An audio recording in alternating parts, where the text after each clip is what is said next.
I'll be presenting on macrolides and macrolide resistance during COVID-19.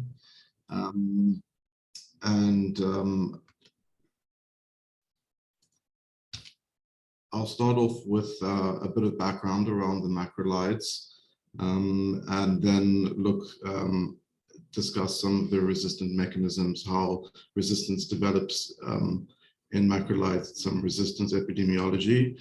And then I'll discuss how macrolides have been used during COVID-19, what the evidence is for their use, and how much has been used. And then I'll present some local susceptibility data. And note that, that this data is purely for internal feedback. So macrolides inhibit protein synthesis by inserting into the 23S subunit of the 50S ribosome, preventing the attachment of amino acids to the growing peptide chain.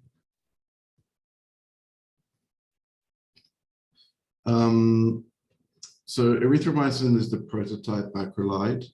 It's poorly absorbed and poorly tolerated, which led to the development of azithromycin, which has an expanded spectrum and better pharmacokinetics and is better tolerated, and clarithromycin, which in turn has a shorter half-life than azithromycin and a higher area under the curve. And you can see those numbers in the table 2. So clarithromycin achieves a higher maximum concentration, has a shorter half-life and a higher area under the curve. And you can see that the plasma concentrations were much higher at 4 hours compared to azithromycin. And the importance of these factors will become evident later in the presentation. Macrolides are wide spectrum agents. So they cover many of the agents of community-acquired pneumonia, including Streptococcus pneumonia, the atypical pathogens. They also cover skin and soft tissue infection, agents causing skin and soft tissue infections like strep arginines and staphylococci. STI pathogens, Neisseria gonorrhea, mycoplasma, chlamydia, some gram-negatives including Helicobacter and Campylobacter.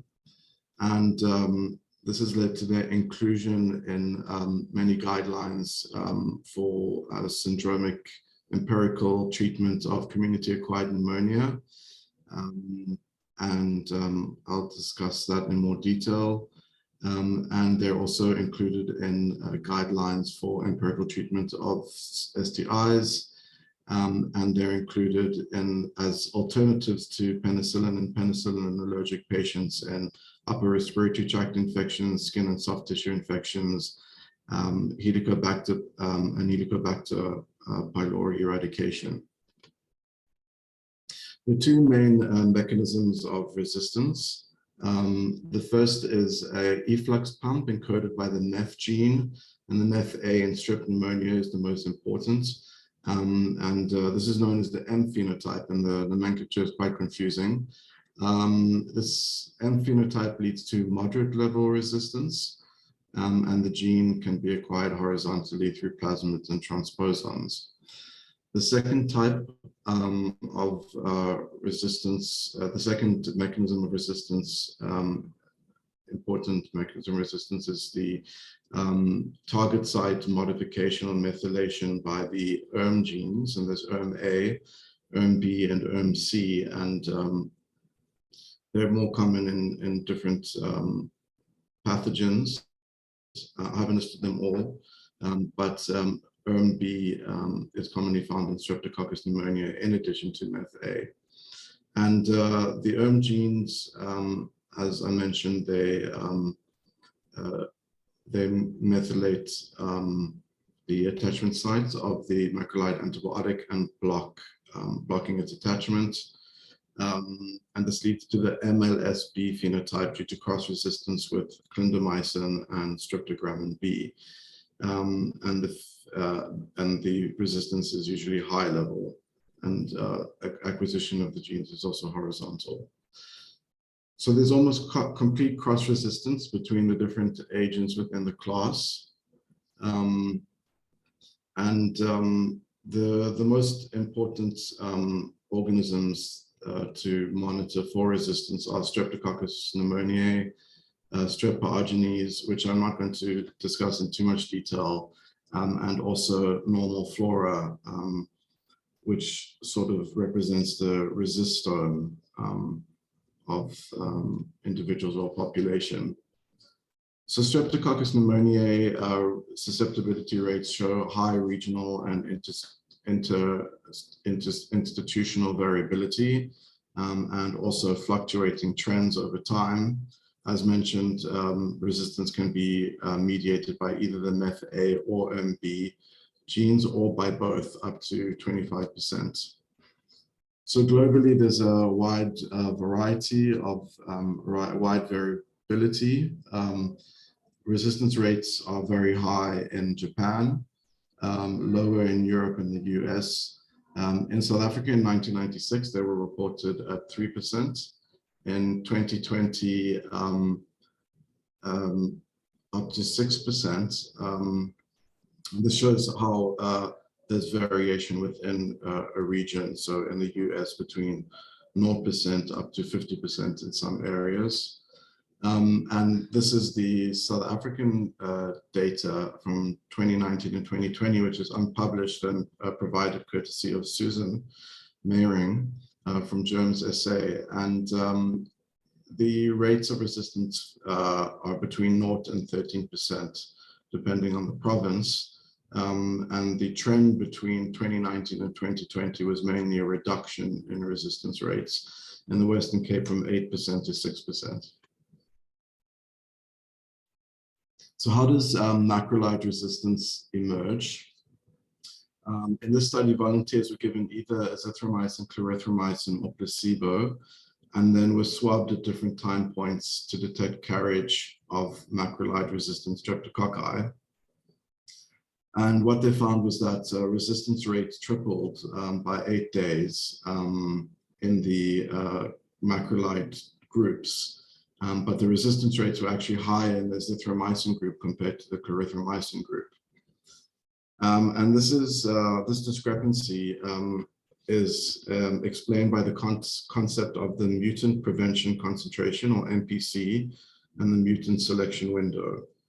So the MPC is the lowest concentration of antimicrobial needed to inhibit the growth of the least susceptible cell in the bacterial population.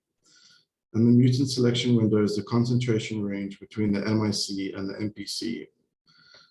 In the mutant selection window, most cells will be inhibited because the drug concentration is above the MIC. However, because the drug concentration is lower than the MPC, the least susceptible strain, mutant strain, will be selectively enriched. So an antibiotic with a lower MPC will reduce the size of the mutant selection window, and an antibiotic with a higher area under the curve will lead to more exposure above the MPC. So azithromycin has been shown to have a higher MPC than clarithromycin. It also has a lower ratio of area under the curve to MPC. The concentration of clarithromycin stays above the MPC for much longer than azithromycin, and spends less time in the mutant selection window.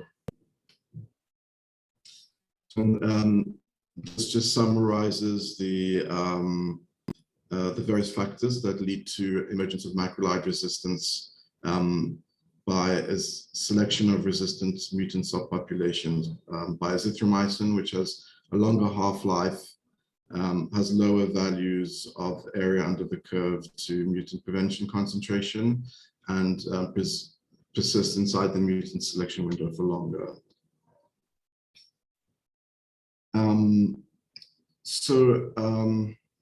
A cluster randomized trial of azithromycin and mass administration was conducted in Niger, to investigate its possible effect on the reduction of mortality by preventing trachoma.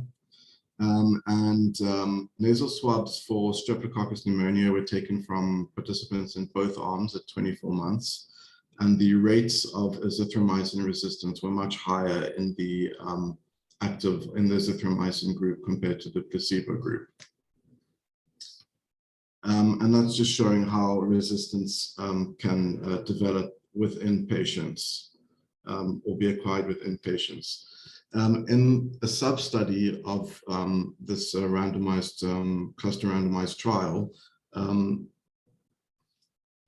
resistance surveys were performed using next-generation sequencing, and the prevalence of resistance genes was higher in the active arm communities compared to the placebo arms for almost all of the important antibiotics, the aminoglycosides, the beta-lactams, fluoroquinolones, and macrolides at 36 months. So this shows how mass usage can lead to high levels of resistance in the population. So to get onto the main topic, azithromycin and COVID-19.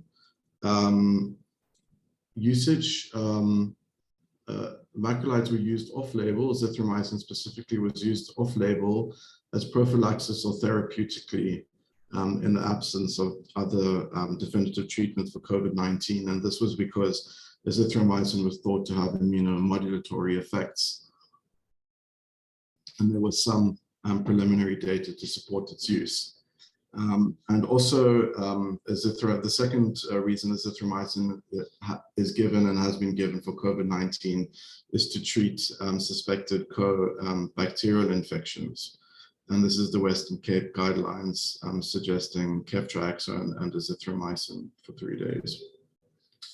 So these preliminary studies generated a lot of hype around March 2020. And there was a lot of speculation and discussion around the potential mechanism, but it has now been conclusively disproved to be of any benefit in case there were any lingering doubts. So there were 2 large randomized trials that had no effect on time to self-reported recovery in the principal trial, and no difference in 28-day mortality in the recovery trial.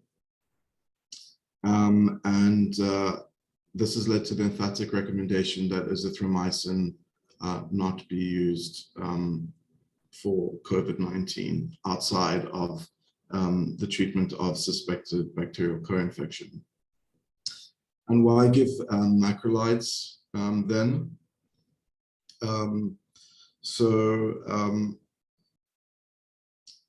Empirical treatment for community-acquired pneumonia, usually for severe community-acquired pneumonia, usually includes macrolides, which have been shown to confer survival benefits, again, possibly through immunomodulatory mechanisms, and also because of its coverage of atypical pathogens such as Legionella. And the evidence for immunomodulatory effects of macrolides is substantial. In this systematic review summarized the evidence for this and found that there were many studies showing significant differences in markers, immune markers such as neutrophil count and interleukin-6 in many studies. As mentioned, macrolides are given to patients with severe community-acquired pneumonia to cover potential atypical pathogens such as Legionella. There have been case reports of co-infection with Legionella, as Mene presented previously. There were 2 cases detected at Critiskir Hospital in March 2021. One was detected on routine urinary antigen testing, and the other through a study using the BioFire pneumonia panel. But the main concern around Legionella during and after COVID-19 remains the risk associated with reopening of public facilities, where Legionella may have been proliferating in stagnant plumbing during lockdowns. And that has led to control guidelines being published by the NICD. There was also co-detection of Bordetella pertussis in throat swabs of COVID-19 patients, although the vaccine status of these patients was unknown. So in hospital use of azithromycin skyrocketed during COVID-19. For example, here in Spain, there was a 400% increase in March 2020 compared to February 2020, whereas previously there'd just been seasonal peaks in consumption. So that's azithromycin on the right and total antibiotics on the left. Similarly, excess outpatient prescriptions were noted in unregulated markets such as India. But interestingly, there was a lower rate of prescriptions, outpatient prescriptions in the US, possibly due to fewer outpatient visits due to lockdowns.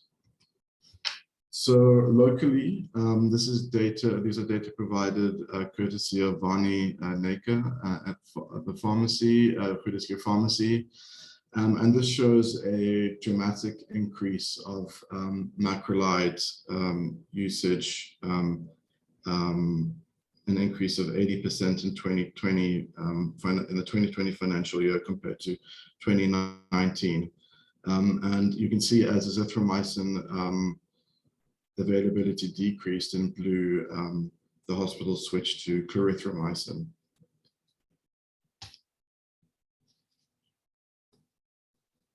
So I'll be presenting some of our local susceptibility data.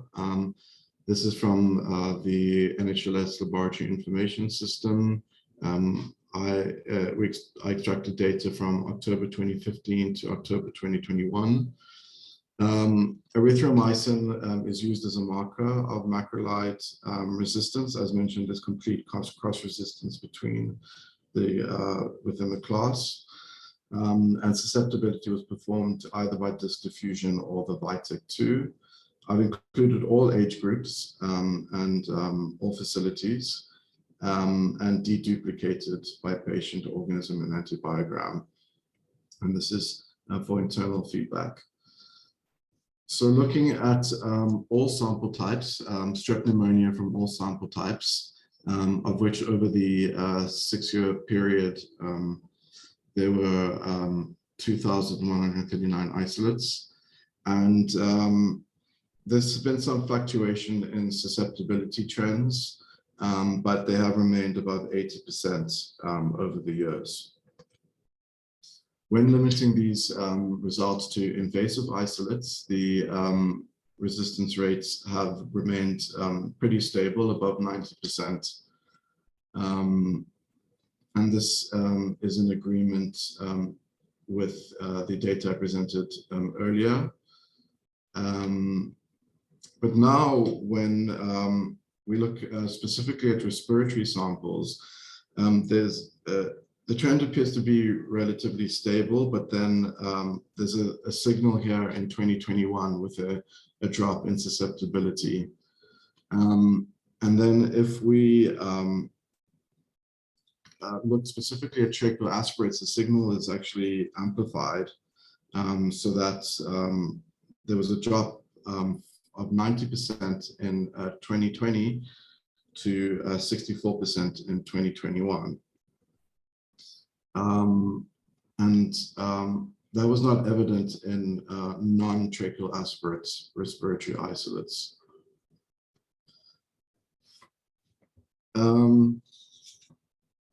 Almost all of the isolates, strep pneumonia isolates that were resistant to macrolides were also resistant to penicillin, and this proportion has stayed stable over the past years at about above 95%.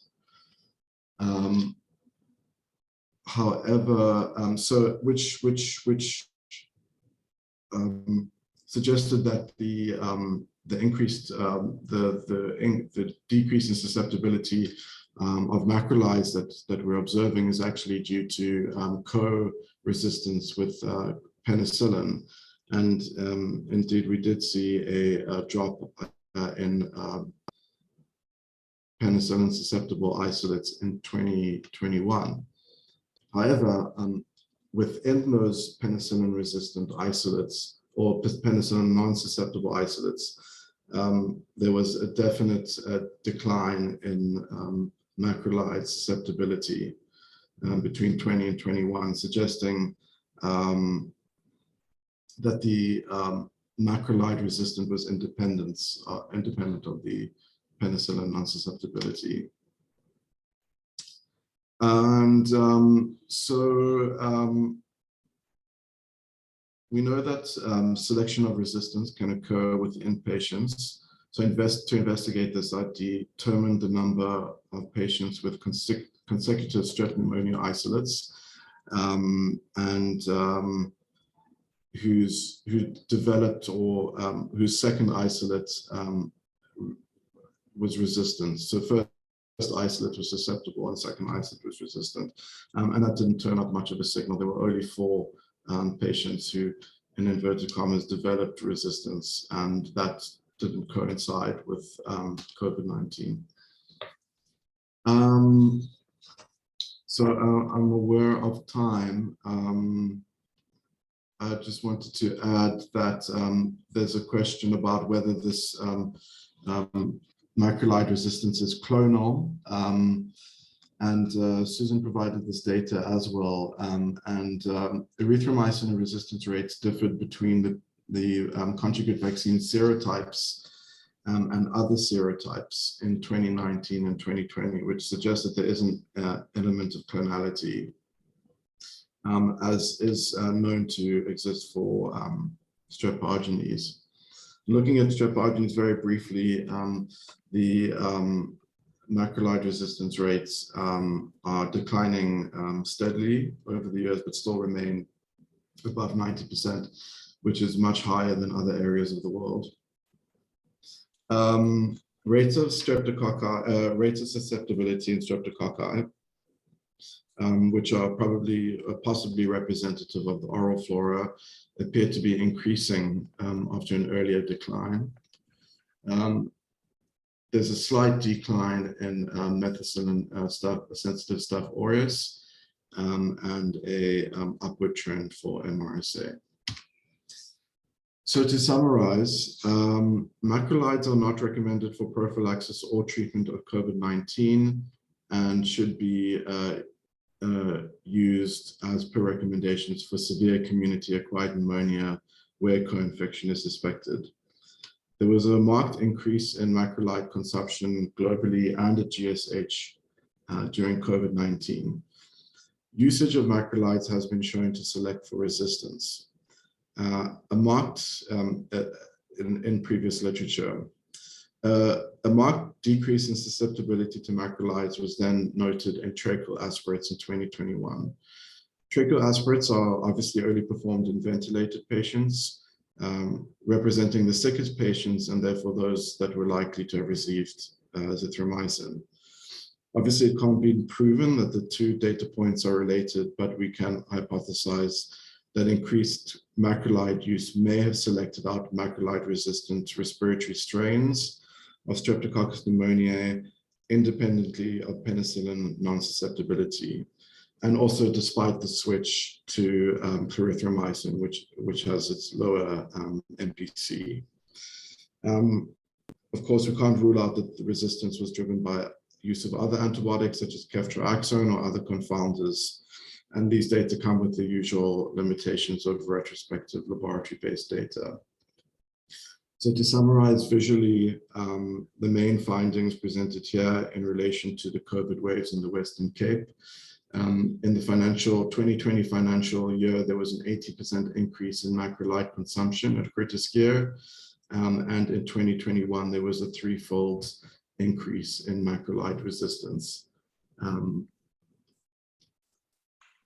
And I'd just like to thank Susan, Vani, and Nazli and Mine for their data and contribution.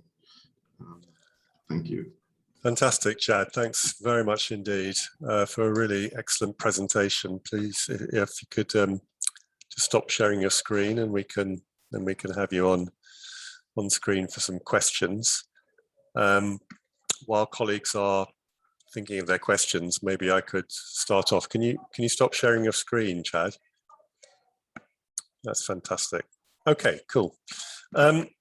So a couple of things. I mean, one, just first a comment and then question. I mean, I'm interested, I was interested to see the increase in clarithromycin use at Huddersfield during the COVID wave, because when patients came into the COVID wards, generally the macrolide was stopped, or certainly on the 3 high care units.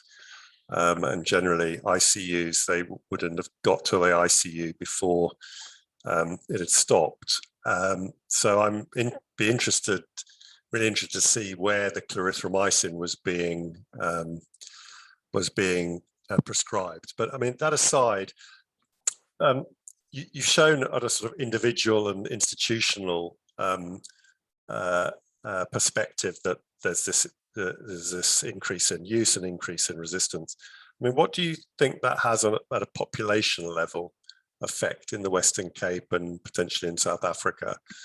And in your reading, how long does azithromycin resistance in strep pneumoniae persist once it's being, if you say you reduce the azithromycin use, do you revert? So I think looking at the data, it seemed that there wasn't really a overall reduction in susceptibility trends for most of the other species, and also in the non-tracheoaspid respiratory isolates, which could represent colonization or infection, suggesting that there isn't really a population level decline in susceptibility.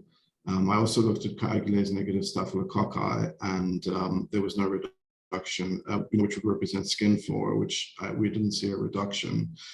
So I'm not sure that we're seeing this on a population level. I know that a macrolide resistance can persist at least past 48 months after a single dose, and I don't remember how long it could persist thereafter. But there have been dissemination of macrolide-resistant clones of strep pyogenes, and those obviously then spread globally and persist.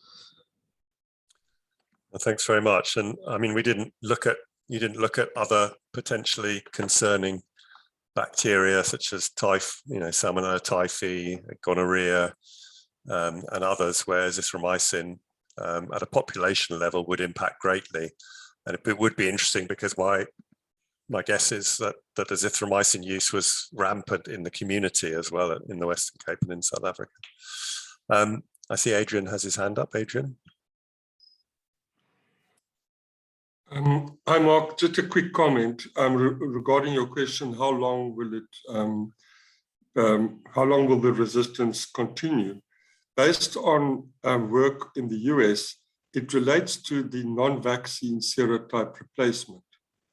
So up to PCV13, those serotypes not covered that are resistant to penicillin or to macrolides, they tend to, once they're selected, they tend to dominate the nasopharynx and therefore hang around a long time. I can't recall how long it was, but it relates to serotype vaccine replacement under excessive pressure or selection. Not for the other pathogens, obviously. No, thanks very much. I wonder if any of our other colleagues, any of the other micro consultants or registrars would like to make comment, or Sipo and Sean, or Tari, if you've got any questions for Chad.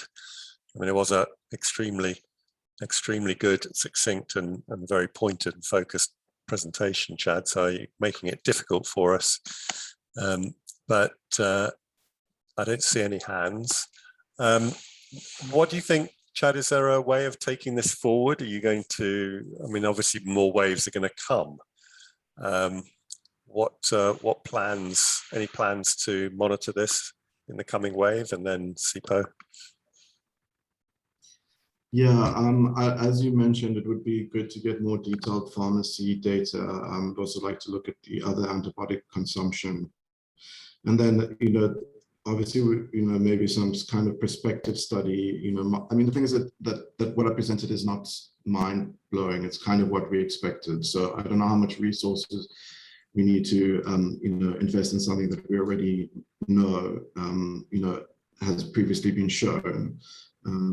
I think the main thing as well is to kind of inform AMS practices and,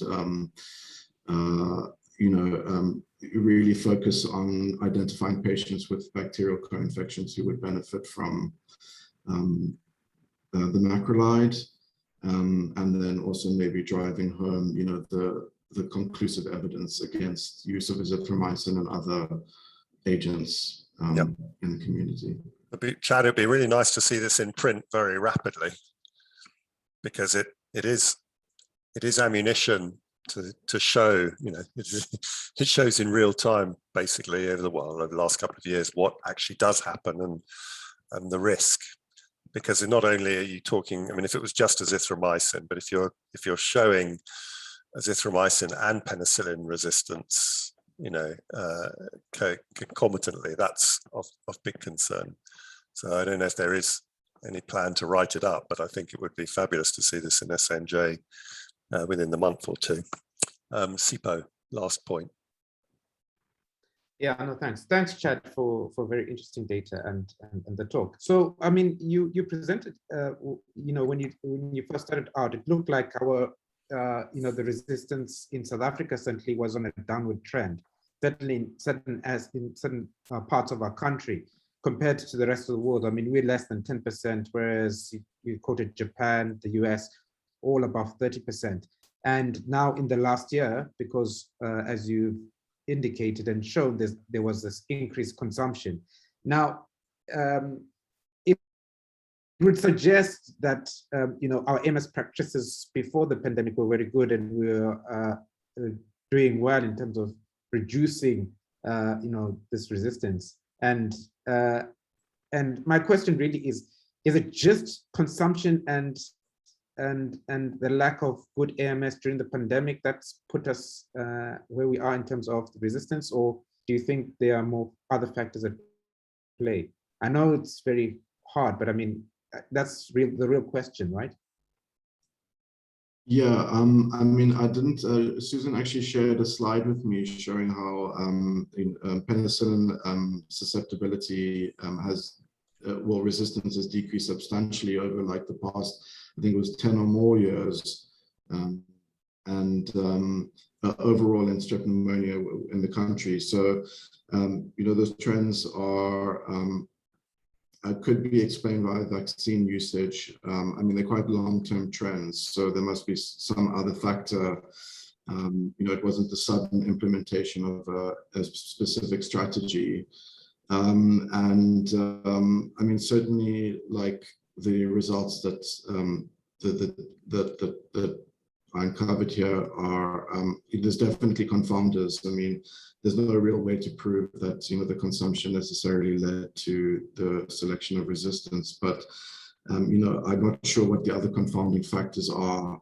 It's also quite a leap, to link tracheal aspirates to sicker patients, to patients receiving macrolides.